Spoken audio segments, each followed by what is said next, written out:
Many of you may know that I'm a libertarian, but my main focus isn't on liberty. It isn't on the rights that you have to do things. My main focus is on the responsibility that we all have as human beings or in our different roles in society. Liberty and rights, they may tell you what you can do. They don't give you goals, they don't give you a mission, and they certainly don't give you meaning. Responsibility, on the other hand, will give you purpose and tell you the things that you should be doing. Today, I'm going to talk a little bit about who you have responsibility to. And I brought you all my dreams, 'cause I love you. The first person that you have responsibility to is your future self. Time is going to pass regardless of what you do, so make sure that your tomorrow is better than your today. And that will be determined by your actions today. It could be saving money, learning a new skill or ability, doing better at work, or exercising. Any of these things you can do right now to make sure that your future self will look back on your current self with gratitude. The last thing that you want is regret. When your future self looks back on the actions that you're doing right now and thinks, man, why did I act this way? The second person that you have responsibility to is your parents.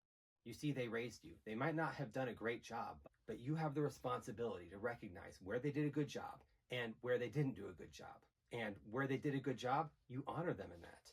And where they didn't do a good job, do your best to honor that too, by committing not to make those same mistakes yourself. The third person that you have responsibility to is your children or your future children. And if you don't have children or you never will, you have responsibility to the next generation. Ask yourself, what gifts or abilities have you been given?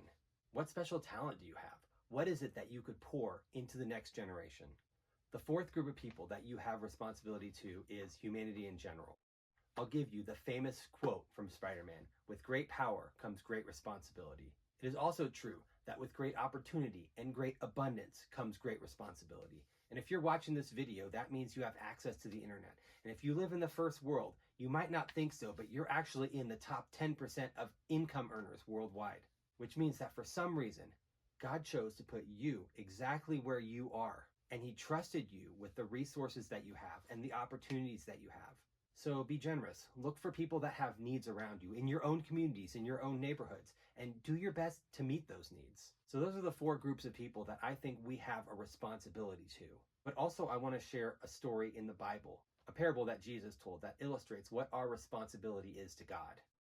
In the book of Matthew, in the parable of the talents, Jesus talks about a master who goes on a long journey. And before he goes, he gives 3 of his servants different talents. Now this could be taken to mean money or talents and abilities that God gave you. Either one applies here.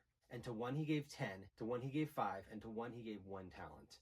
And then he left on the journey. And when he came back, he called those servants to give account for what they did with what they had been given. The first servant said, "You gave me 10, I invested it, I made 10 more. The second servant said, "You gave me 5, I invested them, I made 5 more. And the third servant said, "You gave me 1, but I was scared. I didn't want to take any risk. I was afraid that I'd lose what you gave me. So I buried it in the ground. And here, I'm giving back to you what you gave to me." The master was very happy with the first 2 servants, but with the third servant, he had some very harsh words. He actually took that talent and gave to the one who had 10. And I want to challenge you today. What talents and abilities has God given you? What could you be using for his kingdom or to help out humanity in general? The coolest thing about this story, this parable in the Bible, is that that servant who was given 10, that increased it by 10, he's going to have another opportunity. He's going to be trusted by the king.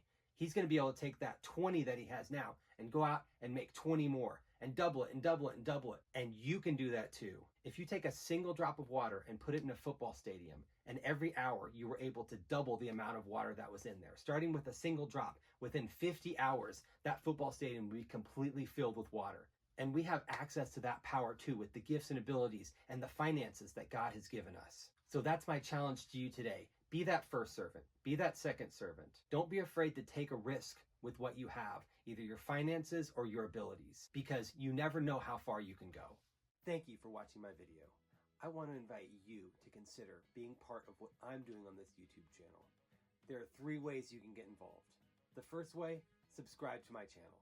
The second way, like this video, share it with your friends. The third way, consider being a financial partner with me. On the About page of my YouTube channel, there's a link to my PayPal account. Consider a one-time gift or becoming a monthly supporter. Thanks, and have a wonderful day.